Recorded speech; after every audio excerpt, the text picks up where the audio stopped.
TEK 5A says the student is expected to solve linear equations in one variable, including those for which the application of the distributive property is necessary and for which variables are included on both sides.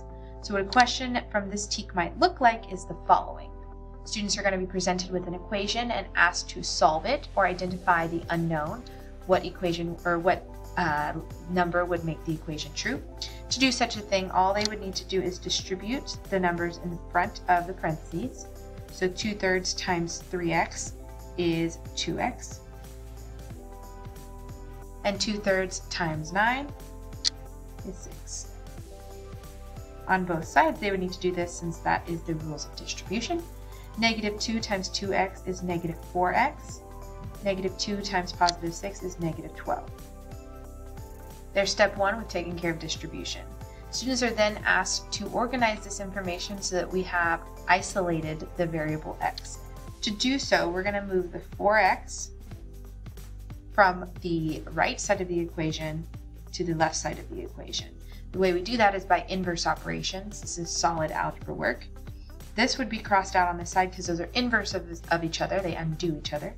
And we would have 6x plus 6, which floated down, equal to -12. To continue isolating the variable, we move the constant, or the good old-fashioned number, to the other side, leaving us with 6x equal to -18. The last inverse operation step here is divide by 6 on both sides. So we'd end up with x is equal to -18 divided by 6, which is -3. That right there solves the entire TEK, being able to distribute with variables on both sides and find a solution to an equation. So some vocabulary you might hear used in this TEK is inverse operations. These are operations, so add, subtract, multiply, divide, square, square root. These are operations that undo each other. The operations that undo each other are the ones we're going to use to solve an equation. Distribution is the multiplication of something from the front of a parentheses to all of the pieces, whether 2 or 3 times, inside that parentheses. It's a property of multiplication. When we're talking about a variable being isolated, we're talking about the variable being by itself. This allows us to define the variable in context of a number or another equation because it's located by itself on the side of a equation. Now, a variable is the unknown.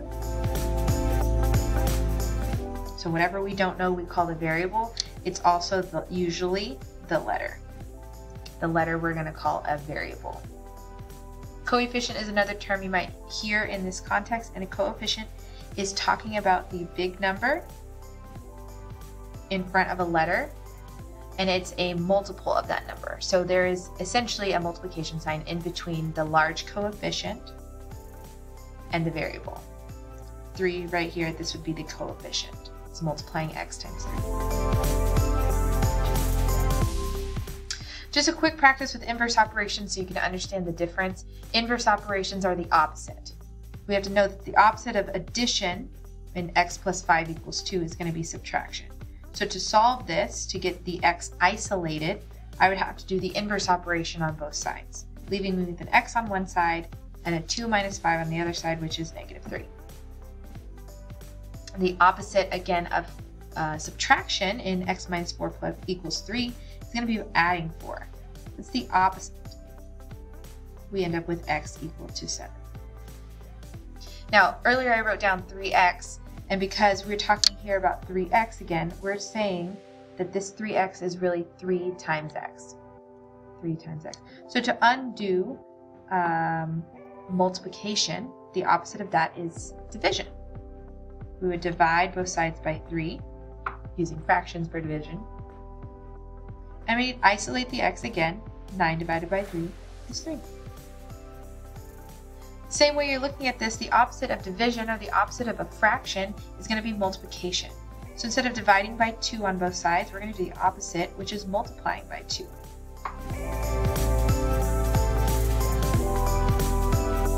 X equals 10.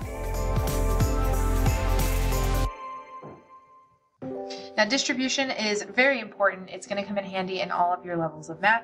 Distribution is a multiplication property. If we're taking the quantity x minus 2 and we're multiplying it 4 times, we not only have to multiply 4 times x, we also have to multiply 4 times negative 2. That number 4, or the coefficient in front of the parentheses, gets distributed or given, multiplied to everything inside the parentheses. This would be 4x minus 8. Now this one's kind of tricky because there is actually a number there in front of the parentheses, and that's a tricky moment for students a lot. There's actually a negative 1 right here. We don't have to write the number 1 when it's in the front of a coefficient or a parentheses. We know it's there. And so when we distribute, we're not just distributing a negative sign, we're distributing a negative 1. Negative 1 times negative 3x is now positive 3x. And negative 1 times 1 is a negative 1.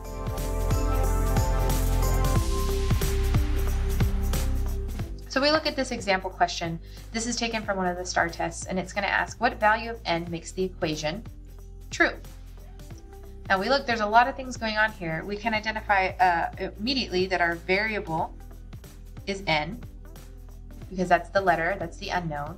We can tell that we're going to have to distribute because we see a number right in front of parentheses twice. So we'll go ahead and we'll distribute. This is going to be 4 times 0.5n and 4 times negative 3, which is 2n minus 12.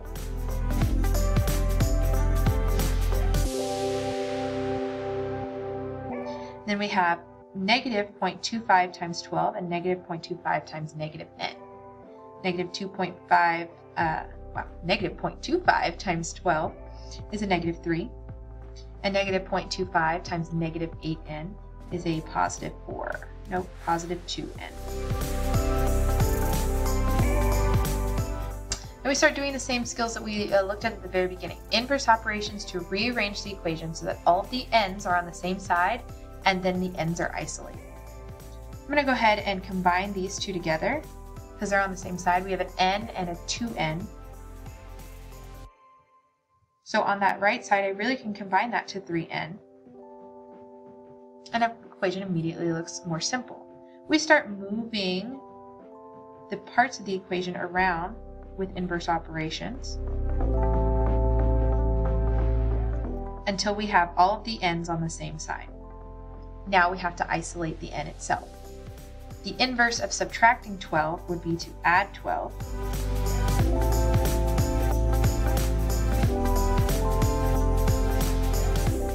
Negative 3 plus 12 is 9. So if negative n is 9, we have to divide by negative 1, so if the n is truly by itself, we'd have n equal to negative 9. Therefore, the equation we'd select on this test would be answer choice G.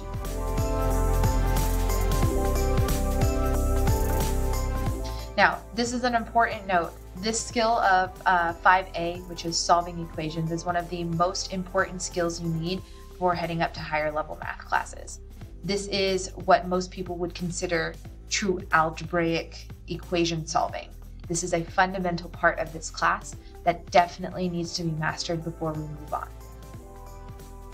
As always, remember, we empower, we impact, we love. We are Skeeter Nation.